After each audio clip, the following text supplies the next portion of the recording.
In this week's episode, we talk about what it means to be an adventurous man and a content woman, to be the people that God is forming us to be.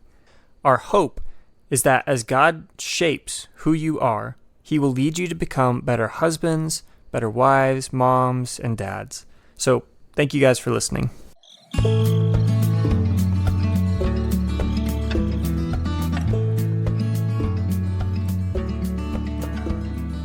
Welcome to the Olive Shoots Family Podcast, where we talk about family and parenting, marriage, homesteading, and the things God is leading us towards. I'm Nathan. And I'm Brittany. We've been married for 3 years, have 2 kids, a little boy and a little girl, and just got our first piece of land where we plan to build and start our homestead. We are passionate about the family unit and getting back to the basics of the way God created us to live. We have big dreams and are learning what it looks like to pursue those dreams while first trusting in God's leading. Thank you so much for joining us on this journey.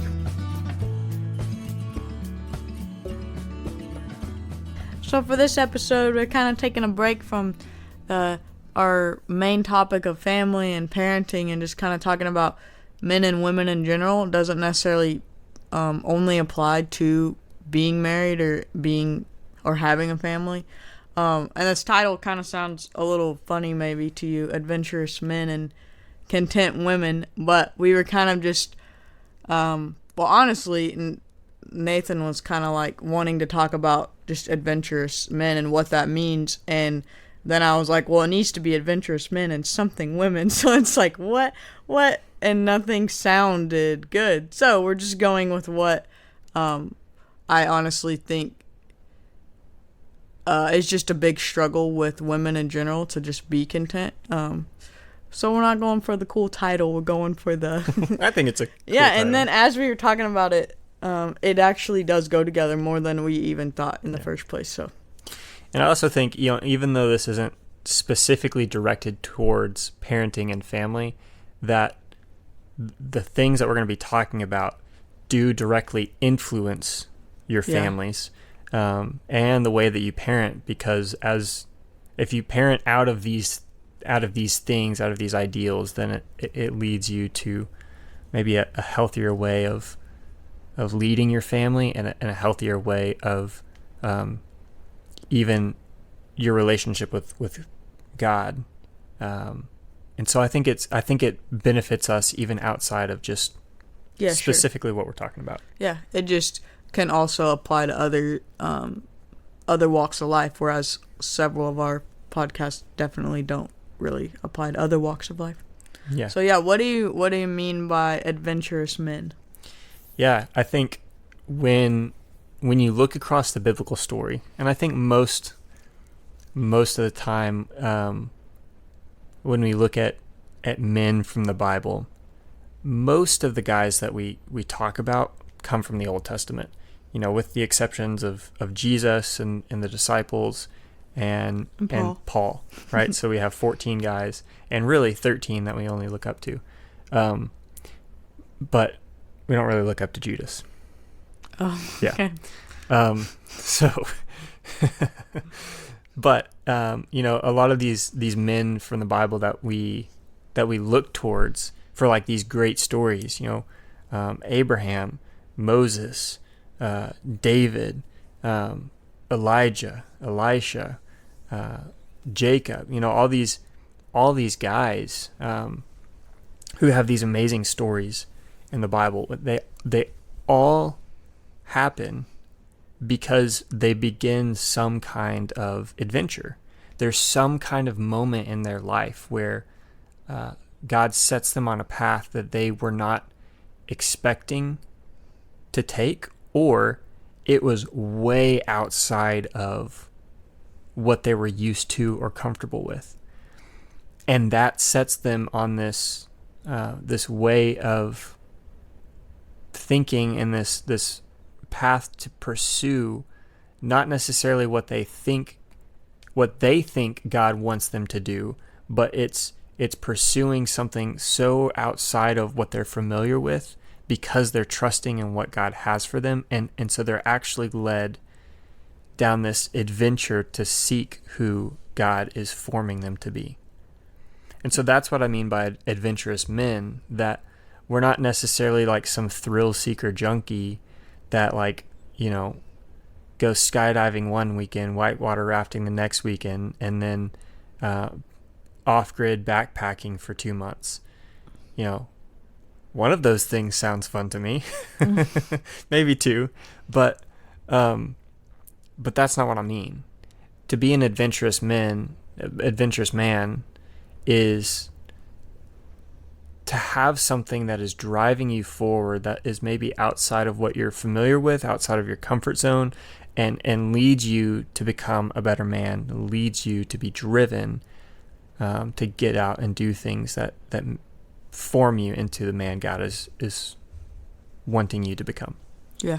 But I do think that when you were talking about this, that you're thinking about like how y'all do have and just a natural innate drive to adventure, whether it's in a good way like that or whether it's simply just like wanting to have a project you're working on or wanting to game, like the thrill of gaming and just being in that adventure of trying to reach the next level or trying to beat the game or whatever. Like that's just a natural thing that a lot of men that's kind of what we were talking about adventure, of just like y'all naturally desire adventure. And you seek that out, and you've even said like whenever you wanted to go back to gaming more is whenever you haven't had like something that you're working towards, like you haven't had a project, or you just want to have something, you want to have some adventure or some task you're completing. So it's like an innate thing to want that adventure or that thrill seeking, even like what you just said, of like just wanting to go whatever interests you, whether it's backpacking like it is for you, like you desire to do those tough trails and like push yourself in that adventurous type mode. If that makes sense. Yeah, and I don't think doing adventurous things is separate from being an adventurous man. I think those two things can go hand in hand, but just doing adventurous things does not make you an adventurous man. That makes sense. And so I think, like, like a great example that you mentioned is I love backpacking, and I love going out and spending, a night or two in the woods. That's about all the free time I have time for. So a night or two in the woods is great. I would love for Brittany and the kids to come with me and just spend a week out in the woods. That would be a dream, but I don't think we're quite there yet. I'm talking her into camping for now. Camping. And then like eventually maybe we'll get into backpacking. So we can camp and then go find a trail to hike and then come back to our campsite instead of just carrying all our stuff. Which actually was really fun. It was a good compromise. But, chasing rabbits here. But the reason why I like that so much is because it does push me. It pushes me physically because, I'm not an ultralight backpacker, so I carry probably more than what I need most of the time, and I don't have ultralight gear, so my pack is somewhat heavy. It's like a 40-pound pack after everything's said and done. So, lugging around 45 pounds around for 15 miles it's tough, and I come back just completely exhausted and drained. And so it's tough on my body, but in the middle of it, pushing myself to say, I'm gonna make it one more mile before I take a break and take my pack off. I only have 4 more miles left. We can do it. I'm not gonna take the shortcut back to the beginning of the trail because I want to finish this trail. And so I'm constantly having to push myself mentally to say, I can do this. I am capable of doing this. I don't have to stop and back out.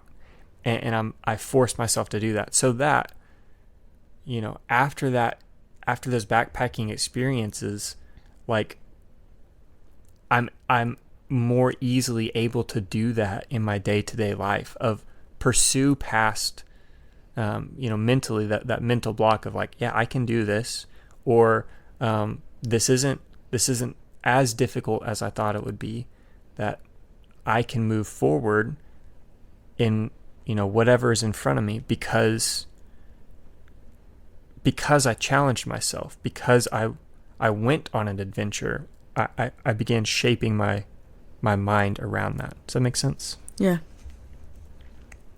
And one of the other things you said is my tendency to like want to be in a virtual adventure, to be gaming, whenever I don't have those real life things to pursue, or if I don't have like something to tackle or something to accomplish. And I think specifically with gaming, one of the things I really enjoy doing is like building a character, like leveling up a character and achieving something within the game. And so it's when I'm not building a skill, or when I'm not developing myself as a man in real life, and I don't feel like I'm like achieving something in that moment, then I tend to want to find that in a source that I know I can find that in. And so the answer to that is like, what do I need to be looking around in my life for that first and foremost that God is calling me to do? Like, what is God leading me to achieve in my life right now? And then also, like, what do I need to be achieving? Not necessarily that there's this big calling in my life, but like, what do I need to be doing that is going to better myself, to make me a healthier man, to make me a more mentally well-rounded man, and to just shape the way that I think and see the world around me in a better light. And and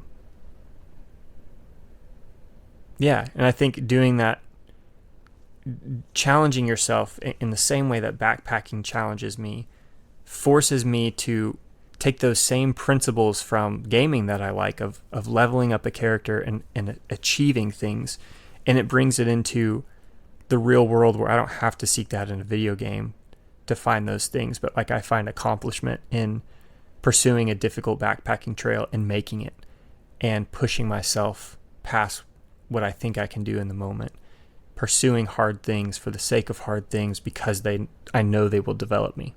Yeah.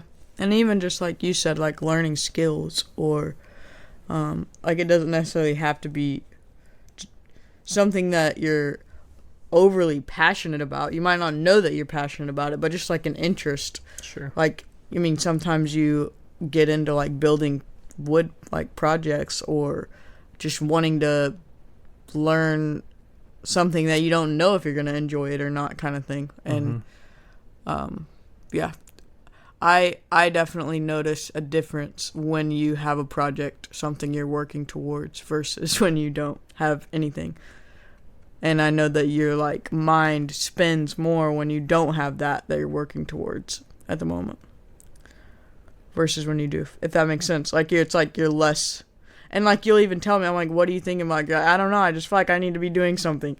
Yeah. Like you don't feel like you, I don't know, like even if you're not doing something in the moment, but you know that you have a project at some point along, like you have a plan, then it's different than when you're like don't have a plan at all, and you're just like on a Saturday and you're just spinning, and it's because you'll be like, I just want to be, I feel like I need to be doing something and accomplishing something. But yeah.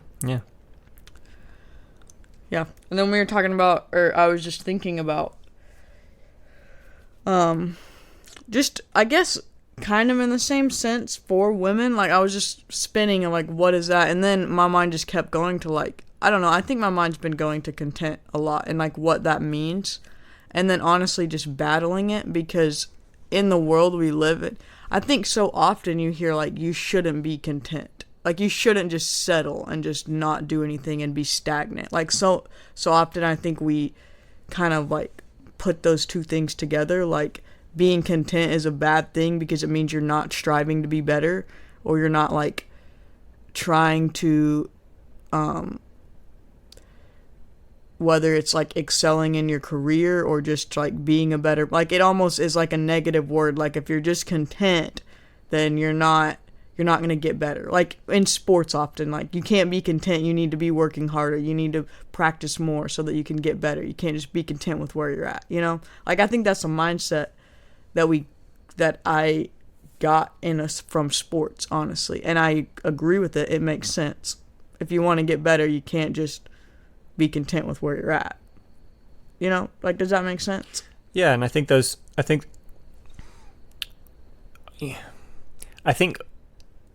it depends on what our definition of contentment is. Yeah. Right?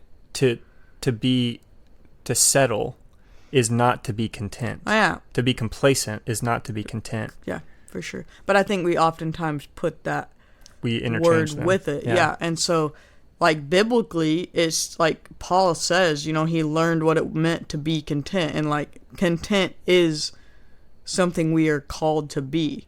So why do we have that negative word on it? It was kind of like my processing of, like, why does it sound negative or bad to say I'm content so often? And I think it's just because of that, like, we kind of interchange it with a word that it doesn't really mean necessarily. Mm-hmm. And so I think oftentimes we think, like, as a woman, whatever it is, whatever area in our life, it's very hard for us to stay focused on what's in front of us.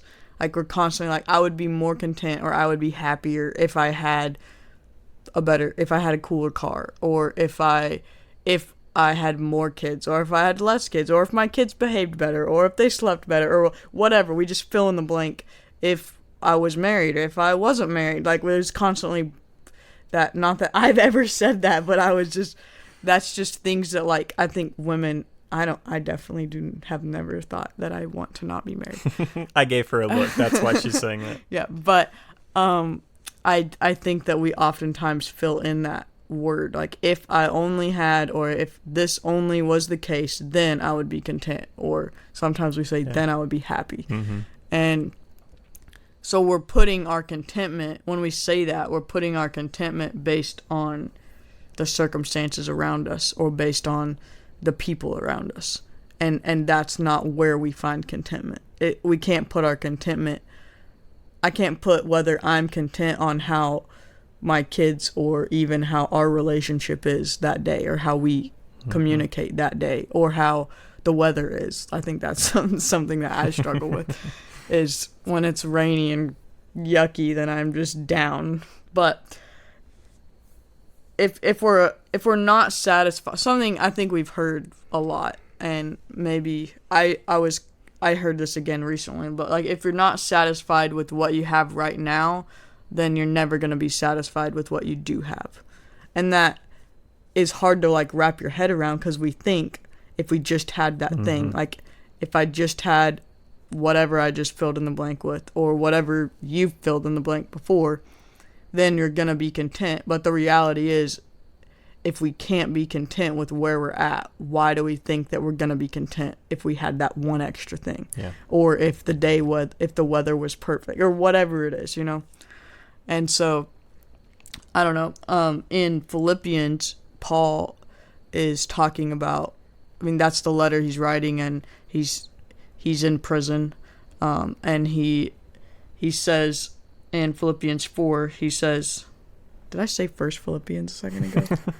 Technically, it is First Philippians. Maybe I didn't even say that, but I feel like I might have said it. Anyways, he said, I've learned by now to be quite content.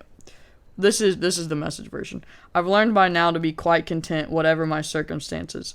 I'm just as happy with little as with much as with little. I found the recipe for being happy, whether full or hungry, hands full or hands empty. Whatever I have, wherever I am, I can make it through anything in the one who makes me who I am. And he, just before that, had said, like, he's writing to the church in Philippi, and he said, like, I'm glad y'all are thinking about me again and trying to help me out. Like, maybe he was feeling abandoned before that, or maybe they just weren't able to contact him. So he ends that part by saying, I don't mean that your help didn't mean a lot to me, it did. It was a beautiful thing that you came alongside me in my troubles. But he's saying, I learned to be content. Learned. He didn't say, I'm just this awesome man and I was naturally content all the time. Mm-hmm. But he's saying, I had to learn to be content no matter my circumstance. And that one part that says, whatever I have, wherever I am, I can make it through anything in the one who makes me who I am, is the Message paraphrase of I can do all things through Christ who strengthens me. But I love how that's worded, just of like, I can make it through anything in the one who makes me who I am. Of like, that's where we find our true contentment. Yeah. It's not in the circumstances or the people. It's not something that we just have. It's something we learn.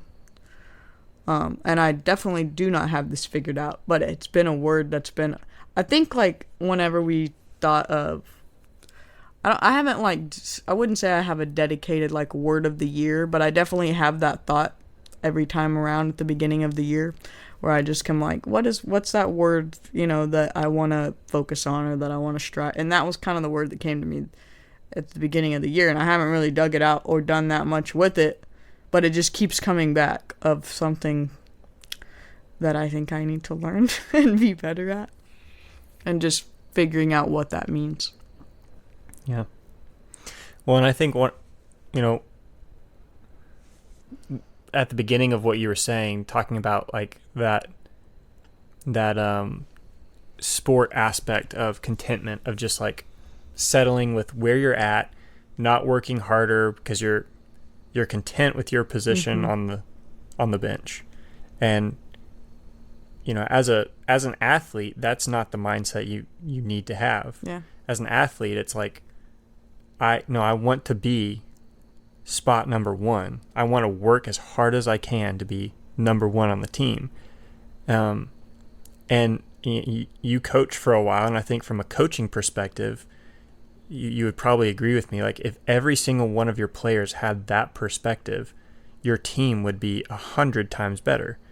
If everyone would strive to be better, and wanted to be the number, if everyone was aiming to be the best that they could be, to be the best on the team, then it would elevate the level of the team as a whole. Yeah. And so I think that contentment, even as an athlete on a team, to be content is to say, I think that I am doing everything I possibly can be. So I'm content in the effort that I'm putting into this team. I'm content in my intentionality in practice and, extra practice at home and all those type of things. It's not in the outcome that we place our contentment in. And I think that's what Paul is getting at. Yeah, that makes sense. Is like he is doing what God has led him to do. He is going out and sharing the gospel. And Paul got rejected so many times. There are plenty of people that he came across that wanted nothing to do with Jesus, and they beat him for it, and he's in prison when he's writing. Yeah, this. and how you think, how can you write that sentence in prison? Yeah, and Paul is not content because of the numbers of people that he brought to Jesus. He's content because he's doing what Jesus told him to do. Yeah, and he's not content because he's sitting in prison. Like, he's not just like some super, like, there. Yes, he was very close to Jesus and strived to be like him, but there's no, like, he was a man, a human. Like, there's no way that he was genuinely just so excited to be sitting in prison. Like, he didn't want to be in there. Right. And so it wasn't based on, like you said, it wasn't based on where he was, and it wasn't based on what he had been doing, and it wasn't even based on the fact that he knew he was going to get some big prize when he got out. Like, it was just genuinely knowing that God was with him, and he's in prison because he was doing exactly what he was supposed to be doing, and the result is not what he wanted, but he didn't want to change what he did because he knew he was doing what he was supposed to be doing. Yeah.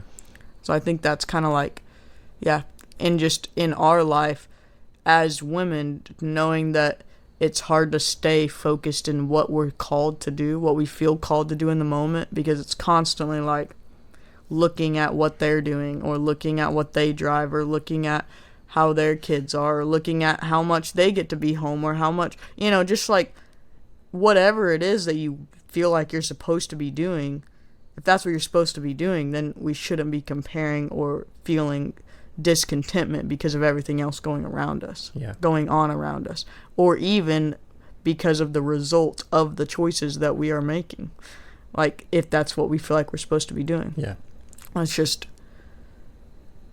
the ideal of a woman is to be content in, and then in what you're called to do. And then when we were just now talking about this, when you mentioned like Genesis of the fall, and how even like Eve at the very beginning, what started all of the sin was her being not content with, like, was Satan tricking her and making her feel like she wasn't content with what she had. And like, that was the first sin, was because she wasn't content with literally everything except for one thing. Mm-hmm. And she went for the one thing that wasn't what she was called, what she was told. Mm-hmm. And then the result of that is that she desires something that she shouldn't desire, and that's part of the curse for women. And then I think even man in that section of the biblical story, that Adam was charged before sin. He was charged with taming the garden and bringing the garden, spreading it across the created world. And after the fall, that's still Adam's charge. He's still sent out to create, to take the good things of God and to spread them across the world. And that's still Adam's charge. But now, because of sin, it is inherently more difficult.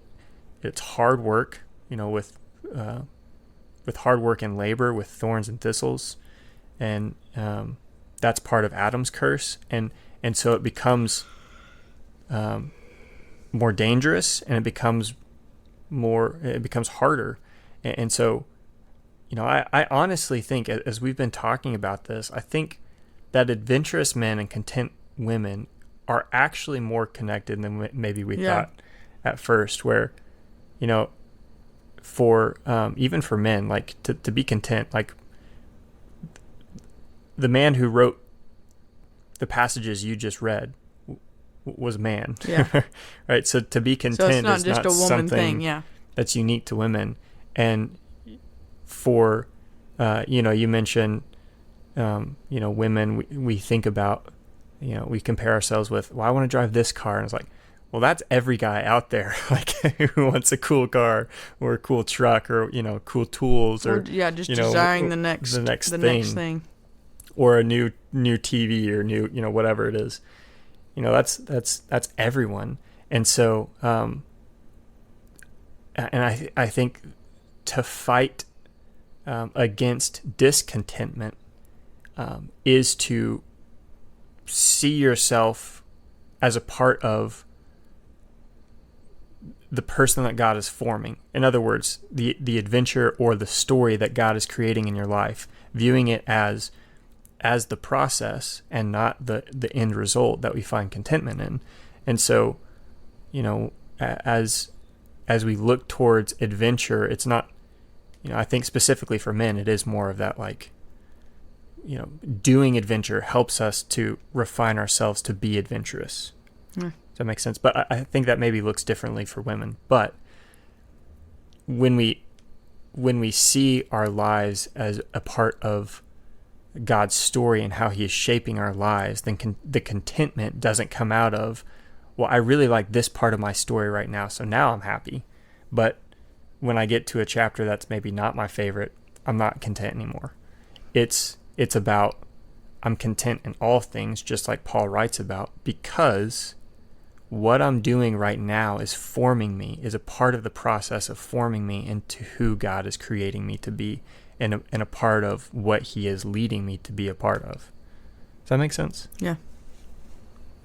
Yeah. I think that's kind of how that paraphrase, that part was kind of saying pretty much exactly what you just said. Just like, it's not in the moment, it's the whole story, and he is getting us through each part, and forming us into who he wants us to become. Yeah. And there's never, like, we constantly want that end, we're looking for that end result, and oftentimes there is an end, like, to, a task, if you complete a task, or we win a game, like you're training for a marathon and then you run the marathon. Like, there's constant stages in our life where, like, we do get to complete, we get to check the box. For sure. And so it's hard to not view, like even what you just said, different chapters as checking the box, because it's not over. Like, our life is not over until it's over. So there's not this end. It's not ending until we're gone. And so we have to learn to be content all the way through that, and just realize that we're never going to know the full story, because we don't know everything God has for us. Yeah. Yeah, I think that's I don't important. know if that even makes sense. But No, I think it does. And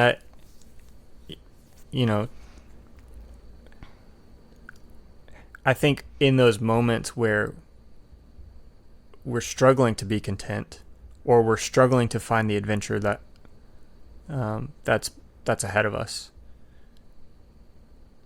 to lean back on and trust in God's character and his nature. And if you're struggling with, for lack of a better word, if you're struggling with boredom and you don't know what to do, what to go and do, what adventure is before you, then trust in God's nature, that he is good, he is kind, he is generous. We have these images of he is the potter and we are the clay. Our son is singing that all the time. And thanks to the Good News Guys. yeah, shout out to the Good News Guys. But he sings that all the time, and it's like this song that is just normal to us, but like God is forming us into who he wants us to be. And so because his character is good, kind, loving, generous, then he is good and kind and generous and loving to us, to do that in a way that is best for us. So just trust him in that. Trust him in whatever adventure he does lead you to, or whatever thing that he gets you to step outside your comfort zone for, that it's going to be a good thing. Even if it's hard, and even if it's bad in the moment, that it can be a good thing. And that's hard. That's a hard perspective to have. But that's also the same perspective that leads you to a place of contentment as well. That it's not about the outcome. It's about trusting in the process that God is working in your life to form you into the piece of pottery that the potter is making. So. Yeah, and even just in like day-to-day life, whenever it's not necessarily about any outcome, but just like remembering that if you are doing what you feel called to do, and whether that's at your job or at home with your kids or whatever it is, if you've been intentional in that and you know that what you're doing in the moment is where you're supposed to be, then be content in that, not looking at everybody else that looks like they have more fun, or that their job's better, or that, just like, if you feel like if you know you're doing what God is calling you to do, then we just need to trust that he's going to meet us there, and be content where we're at, instead of feeling like we're not doing what we're supposed to be doing, Yeah. Like, I think that's relevant, as just because we're all doing so many different things. Like, even the other stay-at-home moms that I'm friends with, life does not look like mine, Yeah. But then if I'm not even just talking about them, and I'm like talking about other moms that are working. It's just so easy to compare our lives all the way across the board, but just being content in where you're at. Yeah, for sure. So we hope you find some adventure in your lives.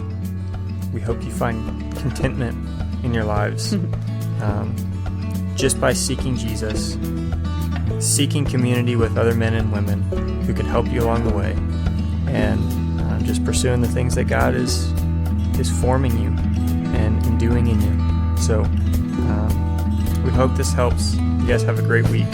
God bless. See you.